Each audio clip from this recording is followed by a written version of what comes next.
Here we are. Let's talk about advertising at last. Why do we talk about advertising? It is a giant industry, massive. It's responsible for about 18.5% of the United States economy, dealing with something like $700 billion. And this is the United States alone. There's so much going on worldwide, even from American companies. It's absolutely impossible to underestimate the impact that advertising has had on our society and has had on your life. I know what you're thinking. You are thinking exactly what advertisers would love to hear you say. Do you want to say it with me? You're thinking, I'm not affected by advertising. Yeah, they love that. They love that. Here's the thing with advertising. It is not what you think it is. It does not work the way that you assume that it does. Many of us think that advertising is trying to make a logical argument. That advertisers are setting out to show that their product is, reasonably speaking, the best product that you should buy within that realm of products, and that it'll make your life a little better. So, we're trying our best to make our best product, and we think you're going to like it. Yeah, that's not it, man. Advertising seeks to not intercept such thoughts. They would rather go around the frontal lobe entirely. They don't want to mess with the prefrontal cortex. They don't want to mess with your analytical narrative thinking. That's dangerous territory. They know that. You don't want to watch the money come out of your wallet, and you don't want to calculate out how many hours you worked to spend how much money on whatever it is they're selling. That is absolutely counterproductive. So what are they trying to do? Advertisers would like to create a precognitive link in your mind between the purchasing of their product and the resolution of some unspoken emotion or urge within your body. I'm giving you a second to absorb that, and you're welcome to rewind and listen again. They know that the only way to really get you to spend your money is to do it mindlessly.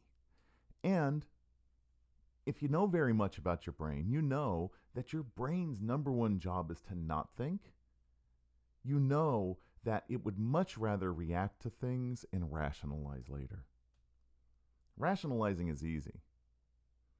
Most people have a rationale for everything, for every choice they've made, and it's called cognitive dissonance, and it's a huge thing, and we can talk about it all day long. In fact, we do in season 2, but it's really something that advertisers are aiming for, is to get you to spend your money mindlessly.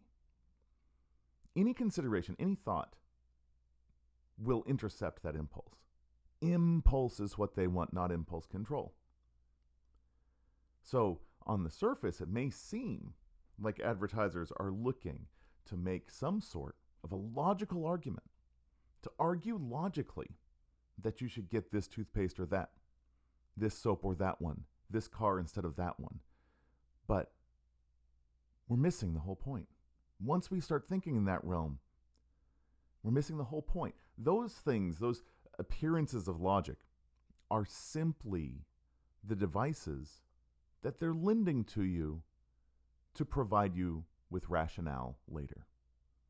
That once you've spent the money and you start to feel like maybe you're going to regret it, that now you have a little toolkit you can apply to stop that regret. Because, of course, if you can circumnavigate that regret, you're going to spend your money in that same way again sometime. You're going to tell your friends about it so they can spend their money that way. And it does a lot of good for them if you don't go around feeling bad about what you've done. That's their secondary concern, of course. They would like you to spend the money in the first place. So what is it that they're looking to appeal to? What are they trying to do? Well, listen, we know this. Our brain is not one living organ operating in harmony with itself, guiding your body through wise decisions all day long. No, it is a series of modules, a bunch of different little things running along together, often in conflict with itself, that have grown up and evolved over different periods of time in human history. You're using a toolkit that harkens back to pre-mammalian times. We often call, affectionately I like to think, our brainstem our lizard brain. When we react to something with our amygdala, we are reacting to something in a very sort of cave person manner. Essentially, our perception is in tune to the idea of movement and to the idea of reaction. Immediate survival is the number one part of our brain's function. Anytime you encounter anything, your brain goes, is this dangerous? Can I eat it? Can I have sex with it? And after that, it begins to consider whatever this was that you've encountered as a different kind of object, just not one of immediate purpose, like those three things would present.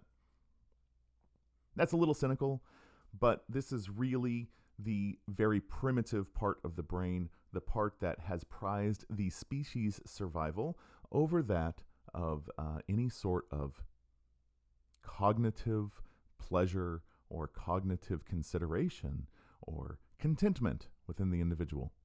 Because again, being satisfied is not part of the human condition. The Buddha knew this like 2,000 years ago. The Buddha said that life is suffering, and suffering is caused by misplaced desire, and we see this psychologically all the time now, that we are desirous of things and that we are unquelled. We talked about this already, but it's worth repeating that advertising knows this. Advertising knows something else. It knows that you're stretched thin. It knows that there's pressure on you all around you. It knows that you don't have enough money, that you don't have enough time, that your basic needs are probably met. At least, if they're not, they don't have a lot of hope of getting your money, except for certain addictive substances. It assumes that you're in a place where your basic needs are met, but you're completely scrambling for other things, completely scrambling to make your life more tolerable, to find more time in your day, to find more connection in your day, to find something that's meaningful within your day. And it wants to speak to these parts of the brain that are unlanguaged so that you will react and buy and only later apply words to why this was done. You have this little narrator in your mind that only speaks to you after a decision is made. It only speaks to you in the wake of some action or activity.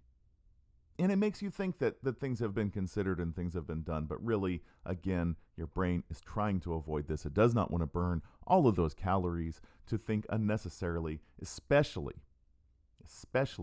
if it can just be avoided and made happy. It would much rather have that narrator come in and say, well, this is why I did this.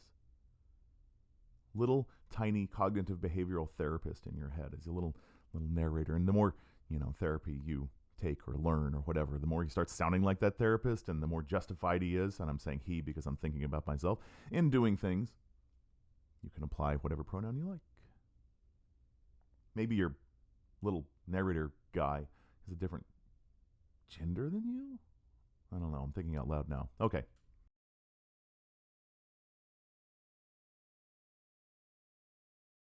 So what are they trying to connect with? Well, in one landmark essay by Jib Fowles, he lists 15 basic appeals that advertising is going for. The need for sex, the need for affiliation, for nurture, for guidance, to aggress, to achieve, to dominate, for prominence, for attention, autonomy, escape, to feel safe, aesthetic sensations, to satisfy curiosity, and then basic physiological needs of food, drink, sleep, and that kind of thing. Notice that you don't see very many ads that just openly say, this is going to help you dominate other people. But the message is there. The message is implicit. The message is clear. What advertising wants to do is appeal to your brain's ability to read between the lines, to understand a message and to process it emotionally. Essentially, what it's trying to do, every ad that you can possibly think of wants to create some anxiety. It wants to conjure up in your brain an anxiety that speaks to it, an anxiety that may or may not be real, that you may or may not have thought of before on some level or another, but it wants to stir up this anxiety, and then it wants to offer you a way to cure that anxiety. That sounds simple enough. Let me point you towards a commercial that has forever wrecked my cooking life. There was an ad for some sort of Clorox cleaner thing or Lysol thing, I don't know, some product that kills bacteria. And in this ad, they were talking about how if you're not using this product to kill the bacteria, then every time you're trying to clean up your kitchen, this is what you're doing. And it showed this woman take a piece of raw chicken and start wiping down her counters and wiping down her fridge. And oh my God, like I already had in my mind this disgusting notion of raw chicken that makes me think of salmonella and like whatever worms and stuff. Like for whatever reason, poultry is the scary raw thing, some people are eked out by other raw meats, but poultry is the one that ekes everybody in the United States out because our chicken is just plain unsafe. The chickens we farm live, knee deep in their own waste, packed together really, really closely. Sometimes they're in a completely dark room or they're blinded entirely, and basically the conditions are not safe. This meat is not consumable until cooked really well. Other countries, Japan, for example, where they handle their chicken differently, you can have like pink chicken. I hear it's good, but I will never find out, ever. And this image of this woman wiping down her kitchen with the raw chicken has made it where I basically, like, anytime I cook chicken, I'm froke out. Freaks my wife out. Like, basically, this ad was really effective. Probably overpoweringly so, because I remember it. I doubt if I was prompted to purchase this product because of the ad, but it's possible I was. I really have no idea. I don't even remember which product it was. Either one would make sense, and they didn't want me to remember the product. They wanted me to be in the store, see the product, and make this instant association in my mind before thinking about it that this product would help me clean my kitchen better. And I'm sure it worked, You're standing there in a store, place yourself in a Target, and you're looking at a wall of cleaners. They all do the same thing, Most of them have the same active ingredient. You have stuff that has bleach and you have stuff that doesn't have bleach. And that's basically the two differences. And you're supposed to choose between identical products, identical things that do the same thing, and figure out which one of these products is the one for you. It's an illusion of choice because lots of these products are owned by the same company. But also, there's no way to really make the claim that one cleans better than the other, unless somebody else is just making a crap product. If it has bleach, it's killing germs. You're good. So instead, you're supposed to pick the product that says something about you, some label that you want to wear, something that somehow speaks to your sense of self. This sounds like a reach, I know. This sounds like a reach. So maybe we step away from the cleaners. Let's go down the couple aisles and look at the soaps. And you could be looking at any kind of soap you want to. You have a million different soap, and again, it all does the same thing. What soap does is it breaks down the surface tension of water to essentially make water wetter than it already is. That sounds silly, making water wetter, but that's what it does. It breaks down the surface tension. You know how you can see those like fun little bugs that skate on top of the water and you can catch them in Animal Crossing? If you were to put soap on the water on which such bugs stood, it would fall right through because water sticks to itself really well. I suppose if you were doing a belly flop, you'd rather belly flop into soapy water than non-soapy water, and I'm just realizing this, and it's kind of blowing my mind. But yeah, the surface tension would be a lot easier on you. I don't know what the saturation would have to be. I'll have to talk to a scientist. Or look it up. My God, this is going to be a rabbit hole I go down later on today. Anyway, all the soaps do the same thing. And okay, they smell differently. This one smells like, rose blossoms, and that one smells like oranges, and this one smells like almond or something. That one smells purple, whatever. And you're supposed to pick one that speaks to you kind of about who you are. And you're maybe thinking now, okay, this is a joke. No, look at the ads. Watch the people using soap. What type are they aiming for? From the stereotypical like manly person to a stereotypical housewife to somebody who's like gorgeous and eye-catching. Like they all do a different thing. Let's take an example here. Let's look at Axe. If you remember Axe commercials, they were really good at showing this, like it was funny because it's almost making fun of toxic masculinity. It's almost making fun of the stereotype of trying to attract other people with how you smell. And this was aimed at a certain demographic, younger males primarily. And this sense of this is just a joke unless you're serious. Pretty big in the toxic masculinity set out there. Totally joking unless you're down, right? And that's basically the tone of the advertising. They wanted to speak to that type of person, the kid who just took off for college, the young bachelor, graduate, whatever, that's making his own choices.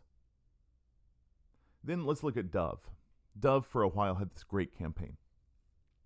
Fantastic campaign. It was the Dove Real Beauty campaign.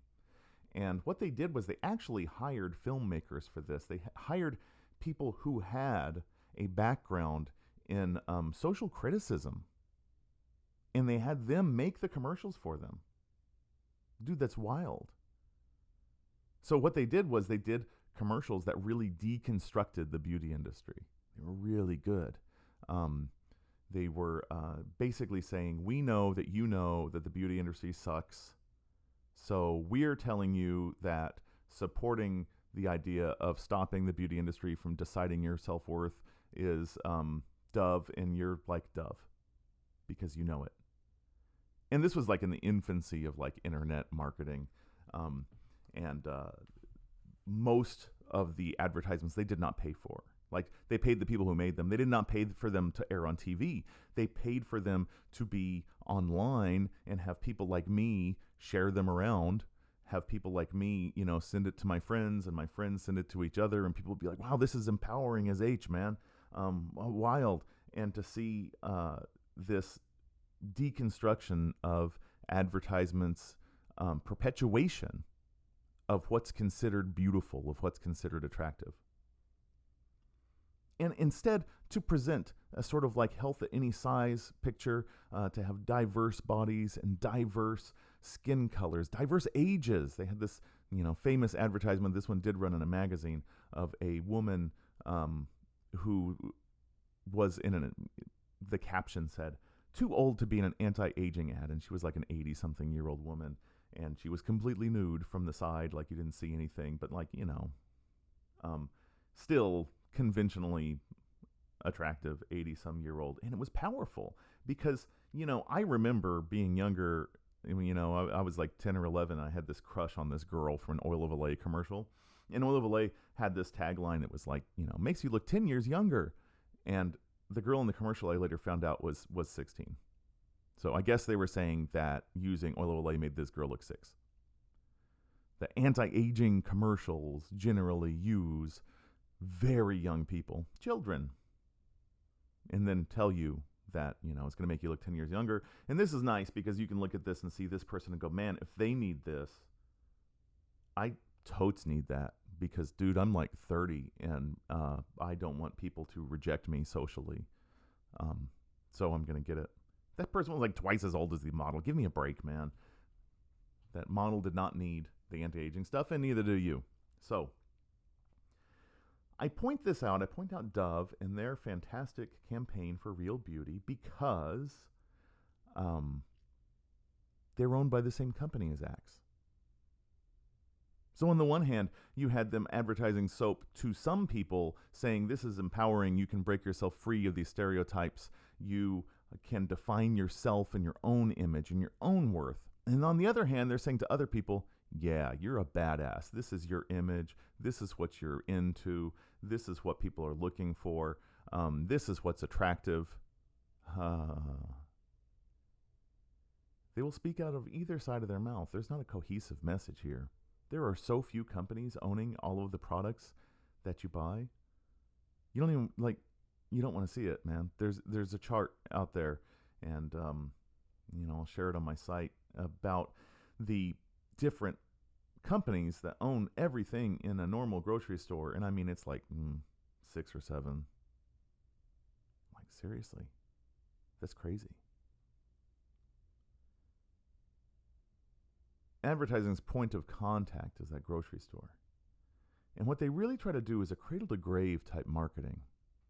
And hopefully we kind of demonstrated that there with the Axe versus Dove, going from the recent graduate to the 80-year-old woman. But there's more to it than that, The way to really perpetuate the company as if it were a species and not an individual is to speak to the consumer and assign them their self-worth from the beginning. Assign them that they're a consumer, that they are what they wear, they are what they eat, they are the products that they consume, metaphorically and literally. That you identify with these things. It may seem silly. How do they do this to children? How do they do this to babies? They do it to babies, dude. They do it to babies. Like, you're going down the aisle. You're a kid. Maybe even pre-verbal. You're sitting in the basket. You're at like stomach level to your mom, who's likely doing the shopping, and she's busy and stressed and calculating money and avoiding crowds, trying to get the stuff on her list, not paying the most attention to you, which is basically, all you really want. You're going down an aisle, and now you're surrounded by cartoon characters, all making eye contact with you. Do this sometime. Go to a grocery store, go down the cereal aisle, look at the cartoon characters, and look where their eyes are looking. All of these characters, all cartoon, silly rabbits and tiny little, leprechauns and every other manner of thing. Tiger, like ridiculous bird. I don't know what they are anymore. And they're looking down. Their eyes are looking down. They're making eye contact with the kid in the basket. When you're born, you're basically capable of doing two things: feeding and making eye contact. This is survival, man. This is like how you survive as a baby. You feed, obviously, it's important, and you make eye contact with the one feeding you. You bond. You make your mark on each other. It's inherent anyway, but it strengthens. So that eye contact is inborn, it's implicit. It is in the wiring of our heads when they're first heads, and Those cereal boxes know it. You don't have to speak a word. You don't have to be able to say mama yet, and you can look and make eye contact with a ridiculous rabbit on a colorful box of whatevers. Cereal's like the ultimate marketing thing. Like the ultimate. Like one day this dude Kellogg decided, you know what? I'm going to replace everybody's awesome breakfast of like eggs and bacon and biscuits and everything that people really like, and pancakes. My God, pancakes are so affordable and easy, but we're going to do something better. We're going to do something that's going to like completely slaughter this market. Cornflakes. And boom. This was devastating. Like, I mean, it changed everything.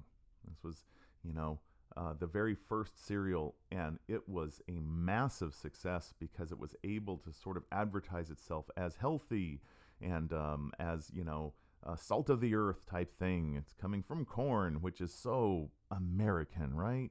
And good for you. And it changed everything. And the United States still leads the world in this whole cereal charade. In many other countries, what cereal you do have for sale is generally stuff like cornflakes. Like, it's a sort of just fine whatever cereal. In the United States, all your cereal is just like completely colorful and full of sugar. You have your adult cereals, your really boring Crackle and Oat Bran and Grape Nuts, but for the most part, what you're really shilling, what these companies are really making their money on, is the children who want attention from cartoon characters because their mom's ignoring them. And you probably have your own allegiances to cereal, like right now. You probably are more of a Cinnamon Toast Crunch person or a Golden Grahams person.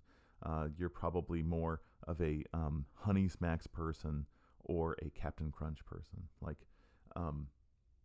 you have your allegiances, and they come from our childhoods. And they don't go away. But here's the thing. This is empowering. Whining until you get what you want, reaching out for these boxes, being understood by your mom. Like, these things are empowering. And this plants its seed in you right away. Plants its seed that you're going to identify with the power of consumption. You see your parent buying stuff at the register, and, these days they're seeing people at the self-register, and I wonder what this will do.